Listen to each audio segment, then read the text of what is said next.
내 말만 듣고 투자해. 그럼 부자 된다니까? 요즘 같은 세상에 그게 말이 돼? 에이. 30년 친구의 그 말을 왜 믿었을까요? 저는 대기업 재무팀 부장이었습니다. 32년 근무, 예산 수백억을 다뤘습니다. 숫자 앞에서 틀린 적이 없었습니다. 그런 제가 친구 앞에서는 바보가 됐습니다. 퇴직금 3억, 평생 모은 적금 7천만 원, 합쳐서 3억 7천. 이 돈이 지금 어디 있는지 아십니까? 증발했습니다. 공중분해됐습니다. 32년치 월급이 사라졌습니다. 분담금 3억이면 새 아파트 받는다고 했습니다. 시세가 15억이니까 최소 5억은 남는다고 했습니다. 건설사에서 25년 굴러온 친구가 목숨 걸고 말한다고 했습니다. 저는 넣었습니다. 3억 7천 전부요. 분담금이 4억이 됐습니다. 5억이 됐습니다. 7억이 됐습니다. 10억이 됐습니다. 10억이요. 3억이 10억이 됐습니다. 친구는 도망갔습니다. 문자 한 줄 없이요. 30년 우정이 그렇게 끝났습니다. 지금 저는 경비원입니다. 68배 새벽 5시 반에 출근합니다. 월급 180만 원으로 빚 3억 5천을 갚고 있습니다. 죽을 때까지 갚아도 못 갚습니다. 아들한테 1억을 빌렸습니다. 자식한테 손 벌리는 게 이렇게 치욕스러운 일인 줄 몰랐습니다. 이 영상을 끝까지 보십시오. 제발 저처럼 되지 마십시오. 이 영상 하나가 당신의 3억을 지켜줄 수 있습니다. 넘기시면 후회합니다. 숫자의 사나이. 저는 숫자로 먹고 산 사람입니다. 1980년 23살에 대기업 계열사에 입사했습니다. 지금은 이름만 대면 다 아는 그룹입니다. 그때는 면접 보고 한 달 만에 합격 통보가 왔습니다. 요즘 젊은 친구들처럼 수십 군데 원서 쓰고 떨어지고 그런 시절이 아니었습니다. 첫 발령이 재무팀이었습니다. 처음 출근하던 날 팀장님이 저한테 그러시더라고요. 여기서 숫자 틀리면 목이 날아간다. 농담이 아니야. 진짜 농담이 아니었습니다. 예산 한 줄 잘못 잡으면 공장이 멈춥니다. 자금 흐름 하나 틀리면 협력업체가 쓰러집니다. 저는 겁이 났습니다. 그래서 더 꼼꼼해졌습니다. 숫자 하나하나 3번씩 검사했습니다. 결제 올리기 전에 밤을 새워서라도 확인했습니다. 덕분에 실수가 없었습니다. 상사들이 저를 믿었습니다. 숫자 맡기면 걱정 없는 놈이라고. 32년을 그렇게 살았습니다. 대리, 과장, 차장, 부장. 한 계단씩 올라갔습니다. 중간에 다른 데로 옮기지 않았습니다. 한 우물만 팠습니다. 재무팀에서 시작해서 재무팀에서 끝났습니다. 결혼은 32에 했습니다. 회사 협력업체 직원이었습니다. 업무차 만나다가 밥을 같이 먹게 됐고, 밥을 먹다가 영화를 보게 됐고, 영화를 보다가 결혼까지 하게 됐습니다. 아내는 결혼하고 나서 회사를 그만뒀습니다. 첫째가 뱃속에 있었거든요. 아들이 먼저 태어났고 4년 뒤에 딸이 태어났습니다. 외벌이로 내 식구를 먹여 살렸습니다. 쉽지 않았습니다. 그래도 대기업이었으니까 버틸 수 있었습니다. 월급이 꼬박꼬박 나왔으니까요. 돈을 모았습니다. 월급 들어오면 3분의 1은 무조건 적금에 넣었습니다. 나머지로 생활했습니다. 외식은 한 달에 한 번, 해외여행은 아이들 어릴 때 딱 2번, 사치라고는 모르고 살았습니다. 아이들 대학 보내고 결혼시키고 나니까 통장이 좀 빵빵해졌습니다. 적금이 7천만 원쯤 됐습니다. 30년 넘게 월급의 3분의 1씩 모은 거치고는 적다고요? 아이들 학비랑 결혼 자금으로 다 빠져나갔습니다. 7천이 남은 것도 다행이었습니다. 2022년 저는 60에 명예퇴직을 했습니다. 회사에서 구조조정 바람이 불었습니다. 50대 후반 이상 임원급은 퇴직 권고가 들어왔습니다. 저는 임원은 아니었지만 부장급 중에서도 나이가 많은 축이었습니다. 회사에서 좋은 조건을 제시했습니다.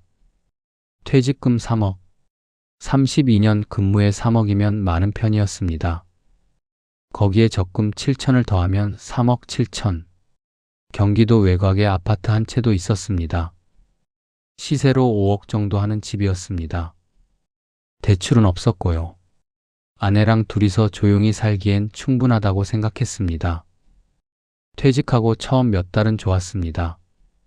매일 아침 늦잠 자고 아내랑 동네 산책하고 오후에는 도서관에서 책 읽고 32년간 새벽같이 출근하고 야근하고 주말 근무하고 그렇게 달려왔는데 이제 좀 쉬어도 되겠다 싶었습니다.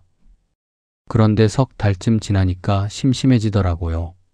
할 일이 없었습니다. 아내는 집안일이라도 있는데 저는 정말 아무것도 없었습니다. 텔레비전 보다가 낮잠 자다가 그렇게 하루가 갔습니다. 허무하더라고요. 32년간 숫자랑 씨름하던 사람이 갑자기 할 일이 없으니까 뭔가 손에 쥐고 있어야 할 것 같은데 쥘 게 없었습니다. 그때 전화가 왔습니다. 30년 지기 친구 종구였습니다. 목숨 걸고 말한다. 종구는 저랑 대학 동기였습니다. 저는 경영학과, 종구는 건축공학과. 교양 수업에서 처음 만났습니다. 신기하게 코드가 맞았습니다. 저는 숫자를 좋아하고 종구는 현장을 좋아하고 성격은 정반대였는데 그게 오히려 잘 맞았습니다. 졸업하고 나서도 1년에 서너 번은 꼭 만났습니다.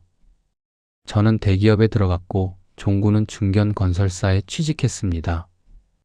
현장 감독으로 시작해서 현장 소장까지 올라갔습니다. 25년 넘게 현장에서 굴렀습니다.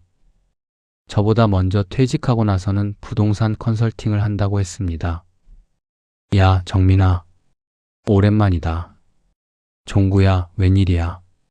전화를 다 하고. 너 요즘 뭐 하냐? 퇴직하고 심심하지? 심심하지. 할 일이 없어. 시간 되면 한번 보자. 좋은 얘기가 있어. 종구 목소리가 들떠 있었습니다. 평소보다 에너지가 넘쳤습니다. 다음 날 저는 종구를 만나러 서울로 갔습니다. 종구가 정한 장소는 강남역 근처 커피숍이었습니다.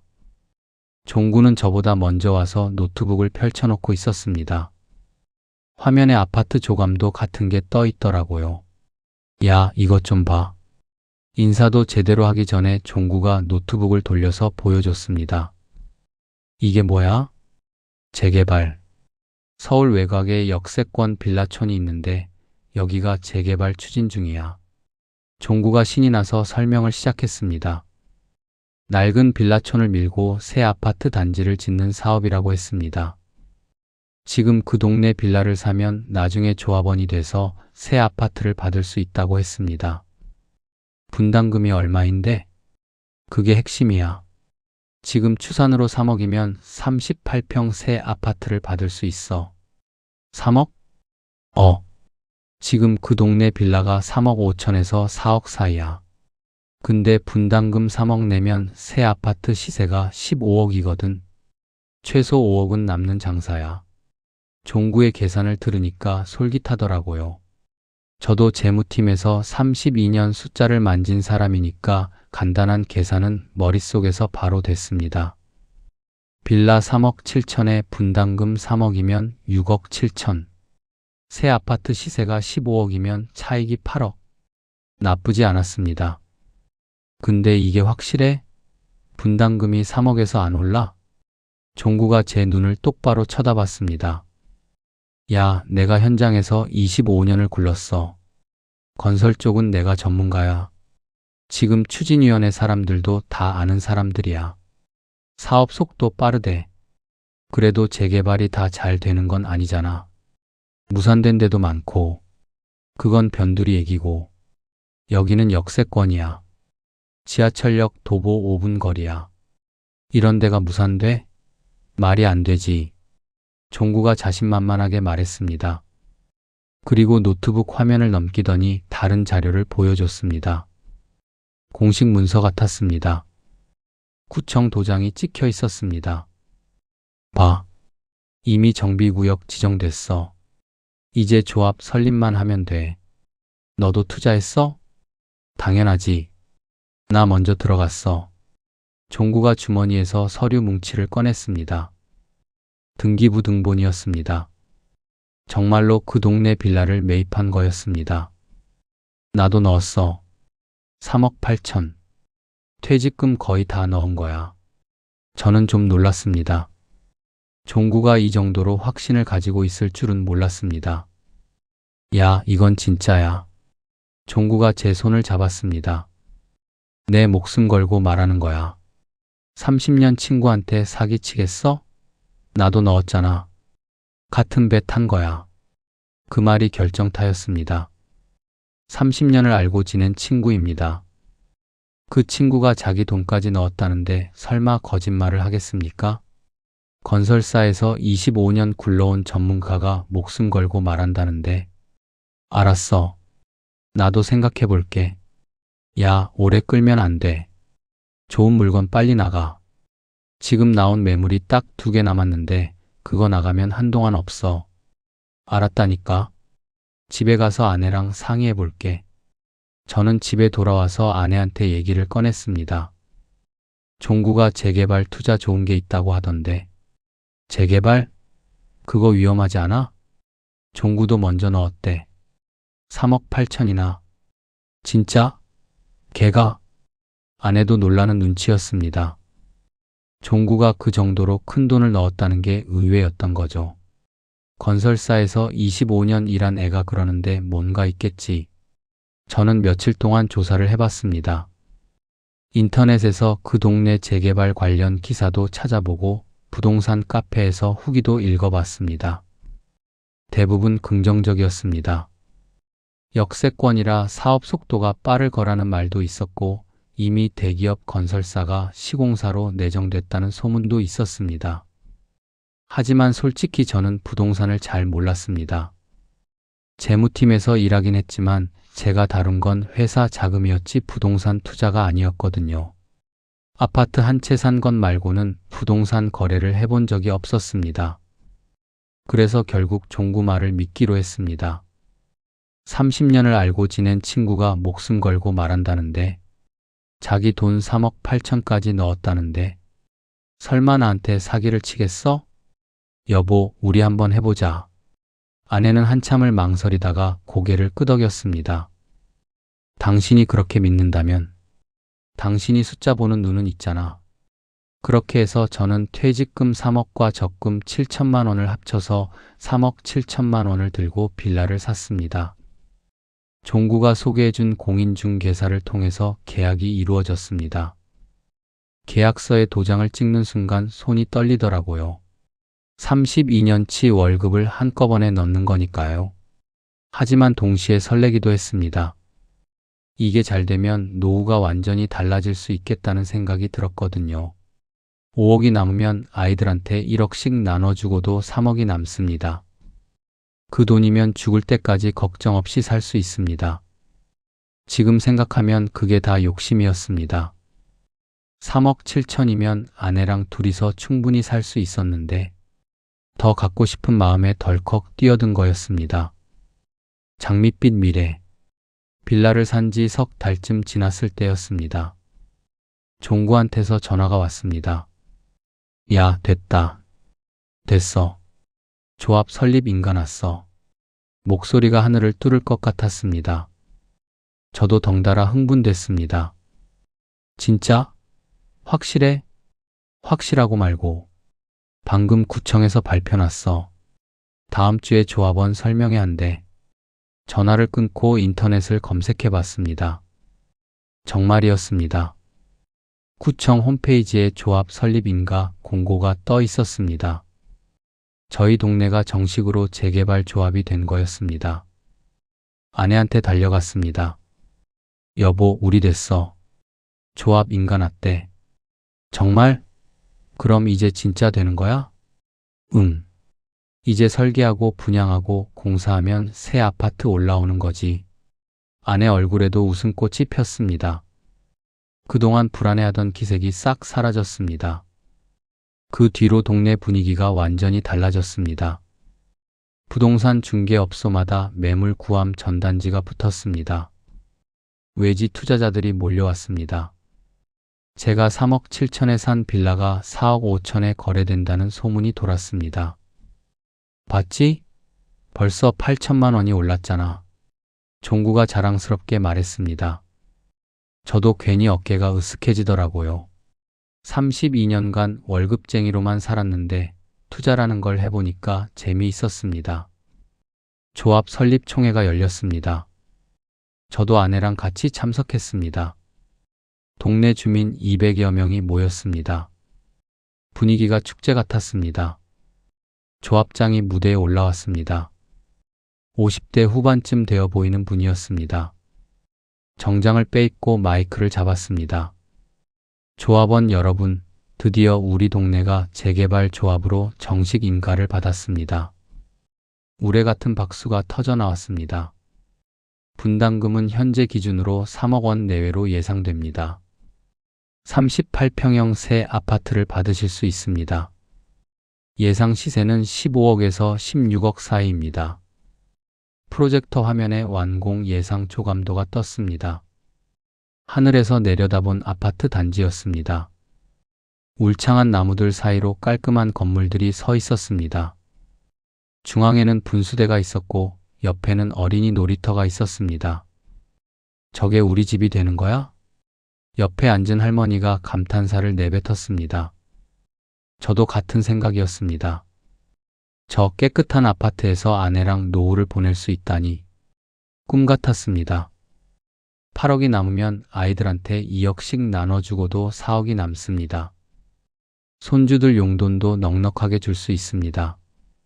설명회가 끝나고 동의서 날인이 시작됐습니다.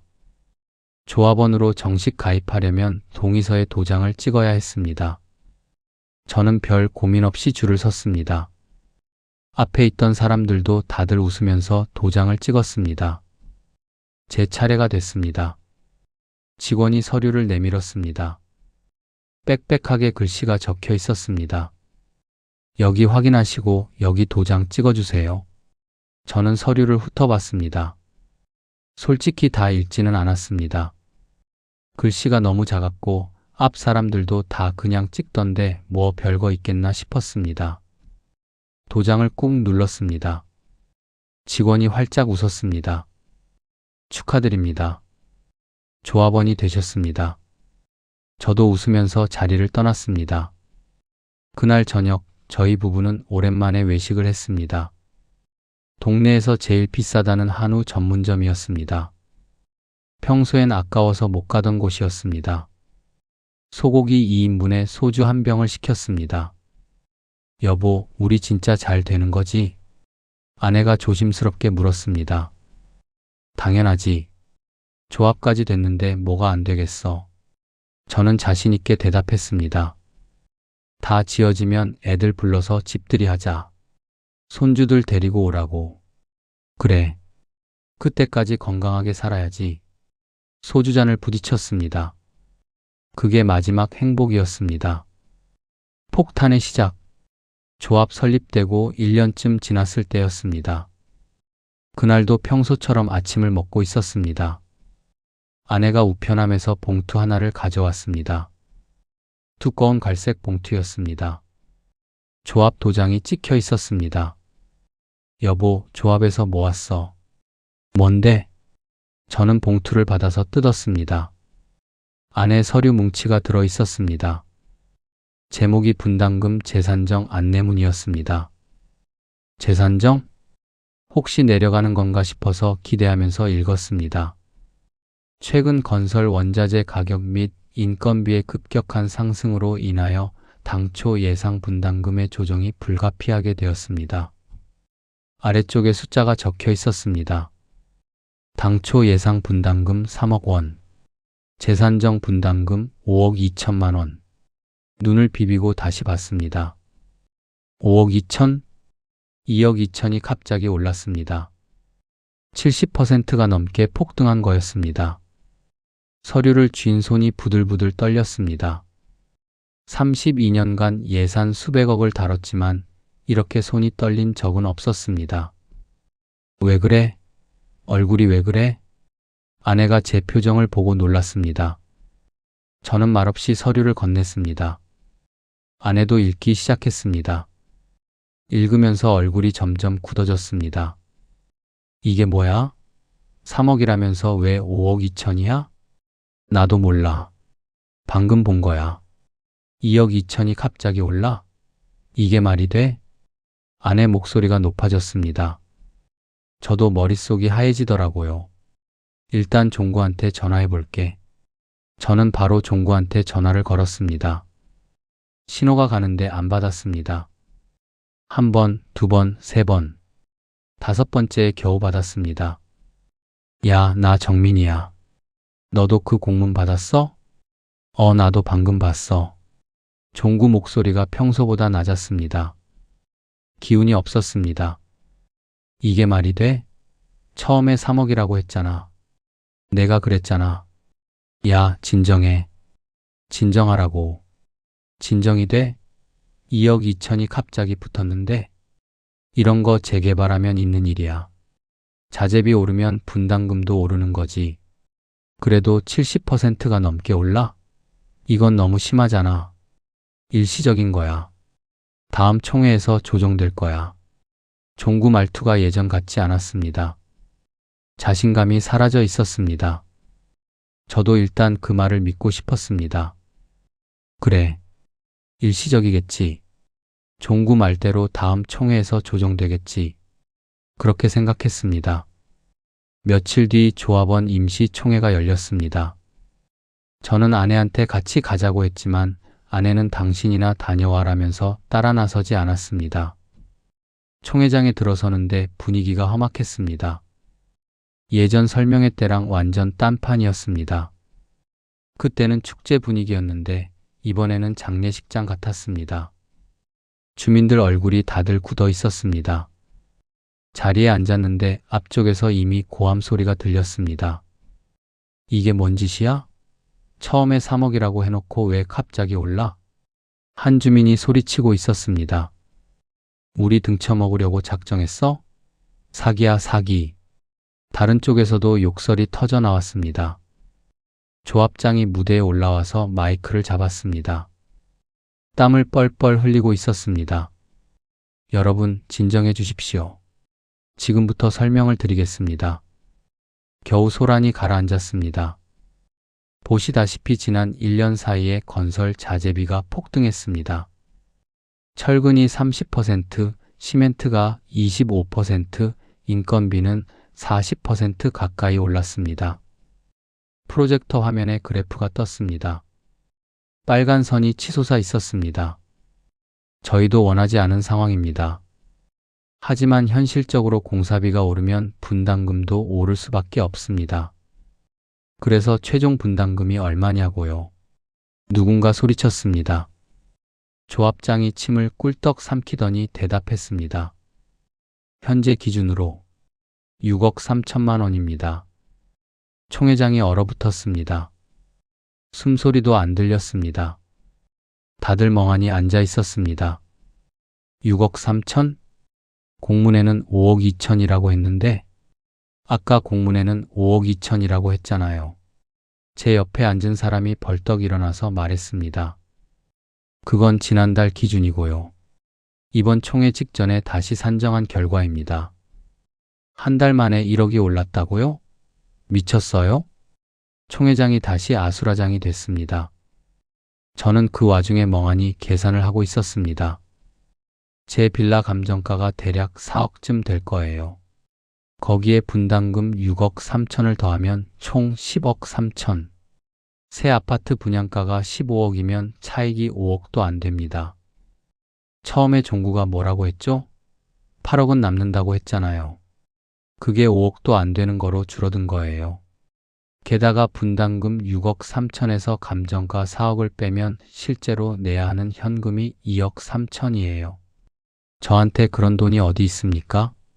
이미 3억 7천을 다 넣었는데. 집에 돌아와서 거실 소파에 주저앉았습니다. 아내가 물었습니다. 어땠어? 분담금이 6억 3천이래. 뭐, 3억이라면서? 더 올랐어. 계속 올라. 아내 얼굴이 하얗게 질렸습니다. 그날 밤 저는 잠을 이룰 수 없었습니다. 10억의 공포. 그 뒤로 상황은 더 나빠지기만 했습니다. 분담금은 총회 때마다 올랐습니다. 6억 3천이 7억이 됐습니다. 7억이 8억 5천이 됐습니다. 그리고 어느 날 조합에서 또 공문이 왔습니다. 최종 분담금 10억 원. 10억. 처음에 3억이라고 했던 게 10억이 됐습니다. 3배가 넘게 폭등한 겁니다. 저는 서류를 들고 한참을 멍하니 서 있었습니다. 다리에 힘이 풀려서 주저앉을 것 같았습니다. 아내한테 말했습니다. 분담금이 10억이 됐어. 아내가 아무 말도 하지 않았습니다. 그냥 눈물만 흘렸습니다. 저는 계산기를 두드렸습니다.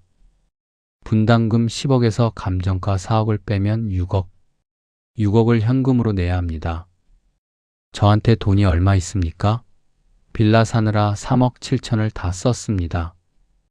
통장에 남은 건 2천만 원도 안 됩니다. 6억을 마련하려면 빌리는 수밖에 없습니다. 저는 은행을 찾아갔습니다.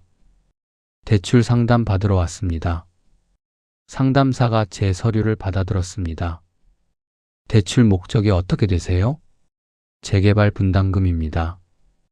현재 소득이 어떻게 되세요? 퇴직해서 소득은 없습니다. 상담사 표정이 미묘하게 바뀌었습니다. 소득이 없으시면 신용대출은 어렵습니다. 담보가 있으시면 담보대출은 가능한데요. 담보요? 네. 부동산을 담보로 잡으시면 됩니다.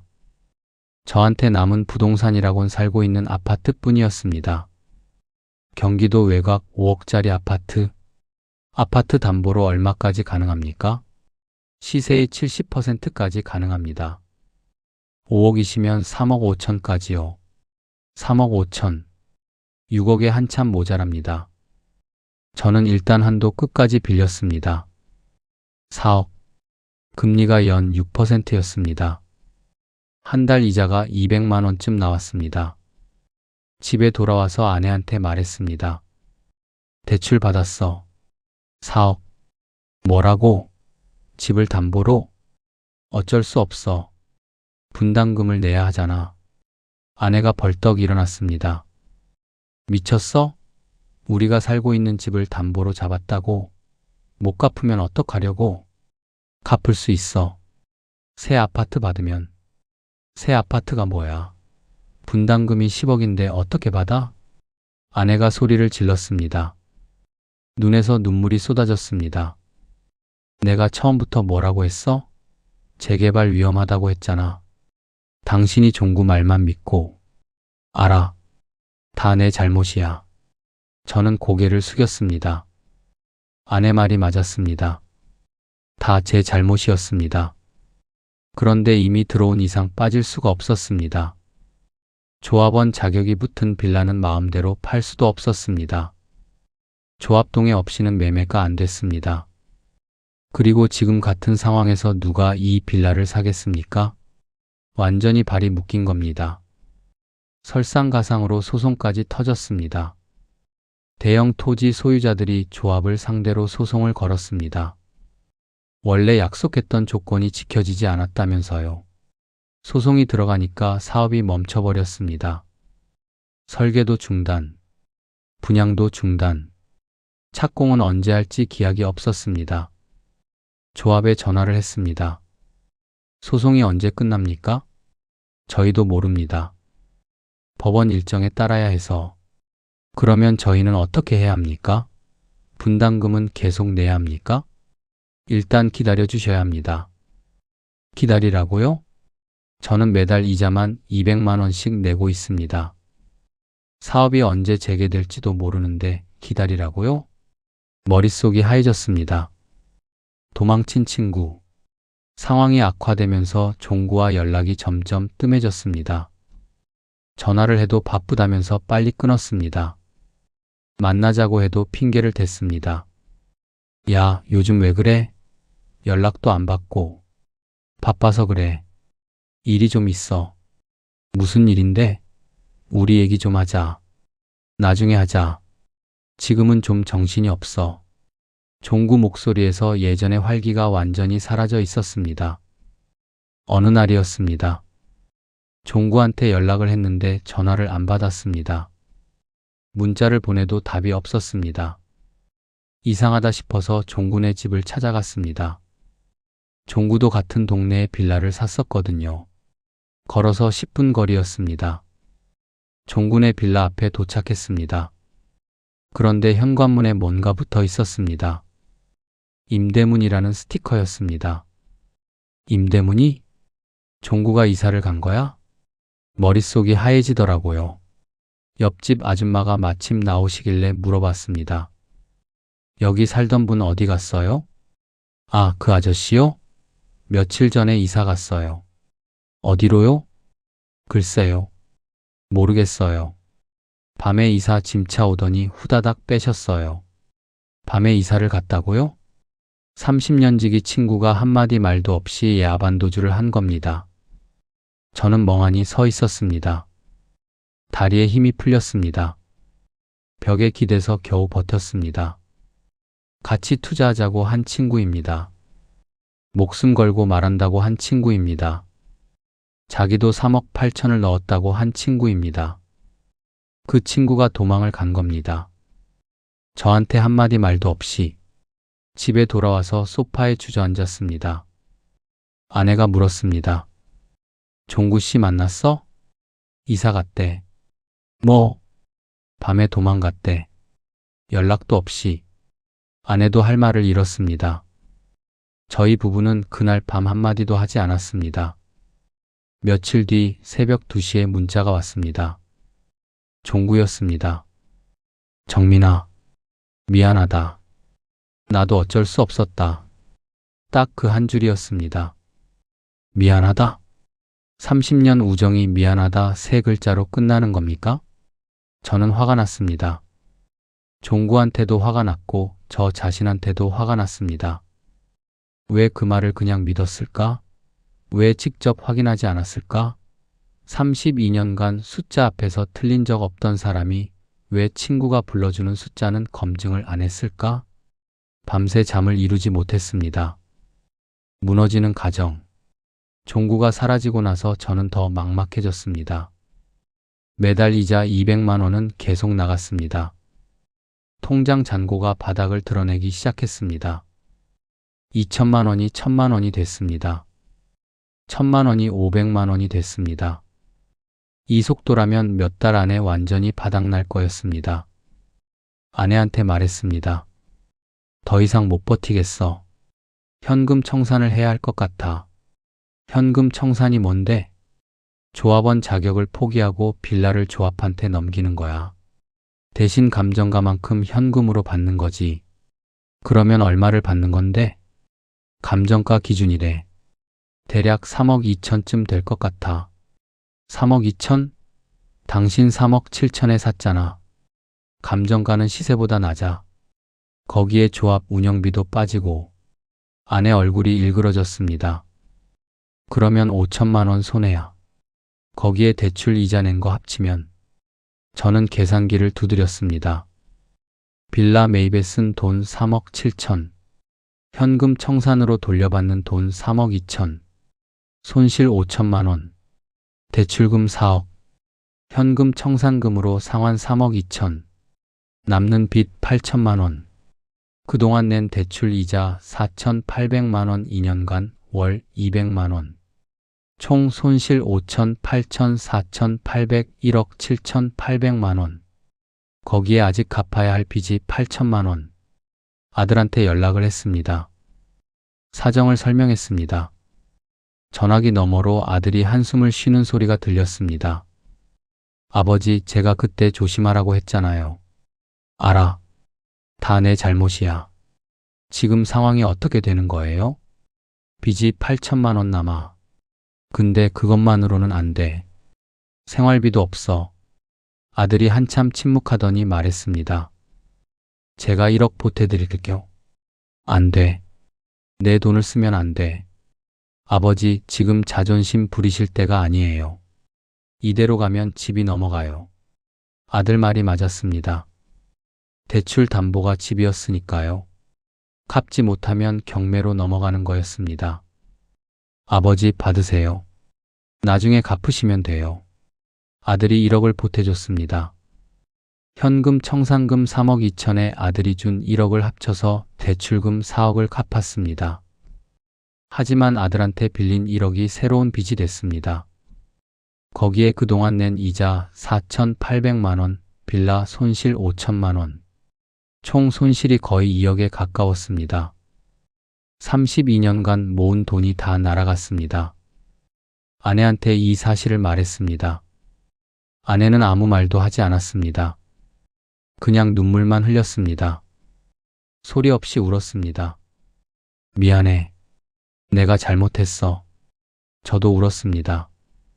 68 먹은 늙은이가 아내 앞에서 울었습니다. 평생 울음을 참아왔는데 그날은 도저히 참을 수가 없었습니다. 아내가 제 손을 잡았습니다. 한참을 그렇게 손만 잡고 있었습니다. 울지 마. 우리 아직 살아있잖아. 건강하잖아. 아내가 먼저 눈물을 닦으며 말했습니다. 저보다 아내가 더 강하더라고요. 다시 일어서다. 현금 청산이 끝나고 나서 저는 일자리를 찾아야 했습니다. 매달 생활비가 필요했습니다. 연금은 몇 년 뒤에나 나옵니다. 아들한테 빌린 1억도 갚아야 했습니다. 68 먹은 노인을 누가 써주겠습니까? 인터넷으로 구인 사이트를 뒤졌습니다. 60대 이상 가능이라고 적힌 공고를 찾았습니다. 경비원, 주차관리, 청소, 배달. 대부분 이런 일들이었습니다. 저는 아파트 경비원 자리에 지원을 넣었습니다. 면접을 봤습니다. 이력서 보니까 대기업에서 오래 일하셨네요. 왜 경비 일을 하려고요? 사정이 있어서요. 건강은 괜찮으세요? 네, 괜찮습니다. 일주일 뒤에 합격 통보가 왔습니다. 월급 180만 원. 새벽 6시 출근, 저녁 6시 퇴근. 첫 출근 날이었습니다. 새벽 5시 반에 알람이 울렸습니다. 온몸이 천근만근이었습니다. 그래도 억지로 일어났습니다. 경비실에 앉았습니다. 택배를 받고 입주민한테 인사하고 순찰을 돌았습니다. 생각보다 힘들었습니다. 서 있는 시간이 많았습니다. 무거운 택배 박스를 들어야 했습니다. 20kg 넘는 것도 있었습니다. 허리가 뻐근해졌습니다. 입주민 중에 까다로운 분들도 있었습니다. 아저씨, 내 택배 어디 있어요? 죄송한데요, 아직 안 온 것 같습니다. 배송 완료 문자 왔는데 나중에 알고 보니 문 앞에 바로 배달된 거였습니다. 저는 잘못한 게 없는데 괜히 혼난 기분이었습니다. 집에 돌아오면 녹초가 됐습니다. 소파에 털썩 주저앉으면 일어나기가 싫었습니다. 어느 날 저녁이었습니다. 아내가 물었습니다. 많이 힘들어? 괜찮아. 괜찮긴. 얼굴에 다 써 있어. 저는 웃으려고 했는데 웃음이 안 나오더라고요. 솔직히 좀 힘들어. 그래도 잘하고 있어. 당신. 아내가 제 손을 잡았습니다. 우리 같이 힘내자. 조금만 버티면 돼. 그 말이 힘이 됐습니다. 몇 달이 지나니까 적응이 되더라고요. 택배 박스 드는 것도 요령이 생겼습니다. 입주민 얼굴도 익숙해졌습니다. 인사해 주시는 분들이 늘었습니다. 안녕하세요, 아저씨. 오늘도 수고하세요. 어린아이들이 손 흔들며 지나갔습니다. 할머니들은 가끔 과일을 가져다 주셨습니다. 경비 아저씨, 이거 드세요. 아이고, 감사합니다. 작은 것에서 행복을 느끼게 됐습니다. 어느 날 저녁이었습니다. 퇴근하고 집에 오는 길이었습니다. 석양이 지고 있었습니다. 하늘이 주황색으로 물들어 있었습니다. 예전 같으면 그냥 지나쳤을 풍경이었습니다. 그런데 그날은 발걸음을 멈추고 한참을 바라봤습니다. 예쁘더라고요. 집에 도착하니까 아내가 된장찌개를 끓여놓고 기다리고 있었습니다. 왔어? 응. 식탁에 앉았습니다. 한 숟갈 떠서 입에 넣었습니다. 맛있었습니다. 여보. 응? 고마워. 아내가 고개를 갸우뚱했습니다. 뭐가? 그냥. 다 고마워. 그날 밤 저는 오랜만에 푹 잤습니다. 그때 깨달았습니다. 행복이라는 건 거창한 게 아니구나. 재개발로 8억 벌겠다고 날뛴 게 부끄럽더라고요. 3억 7천이면 충분했습니다. 아내랑 둘이서 조용히 살기에 충분했습니다. 욕심이 화를 불렀습니다. 이 사연을 듣고 계신 분들께 말씀드립니다. 욕심 부리지 마십시오. 평범한 게 제일 좋습니다. 특히 저처럼 60 넘으신 분들, 재개발이나 투자 얘기 들으시면 10번, 20번 생각하십시오. 젊은 사람들은 실패해도 다시 일어설 시간이 있습니다. 하지만 우리는 다릅니다. 한 번 넘어지면 다시 일어서기가 힘듭니다. 제가 산 증인입니다. 그리고 누가 좋은 투자처 있다고 하면 그 말 고지고대로 믿지 마십시오. 친구든 가족이든 전문가라는 사람이든 직접 확인하십시오. 최악의 상황까지 생각하십시오. 설마 그렇게까지 되겠어? 하는 생각이 가장 위험합니다. 설마가 사람 잡습니다. 마지막으로 한 말씀 드립니다. 실패해도 괜찮습니다. 인생 끝난 거 아닙니다. 저도 처음엔 모든 게 끝났다고 생각했습니다. 3억 7천 날리고 친구 잃고 빚지고 하늘이 무너지는 것 같았습니다. 그런데 지금 보니까 아니더라고요. 하늘은 안 무너졌습니다. 해는 뜨고 밥은 먹고 사라지더라고요. 중요한 건 포기하지 않는 겁니다. 오늘 제 이야기를 끝까지 들어주셔서 감사합니다. 제 사연이 마음에 와닿으셨다면 댓글 하나 남겨주십시오. 조심하겠습니다. 그 한마디면 됩니다. 당신의 그 한마디가 또 다른 누군가의 3억을 지켜줄 수 있습니다. 저처럼 되지 마십시오. 제발, 저처럼 되지 마십시오.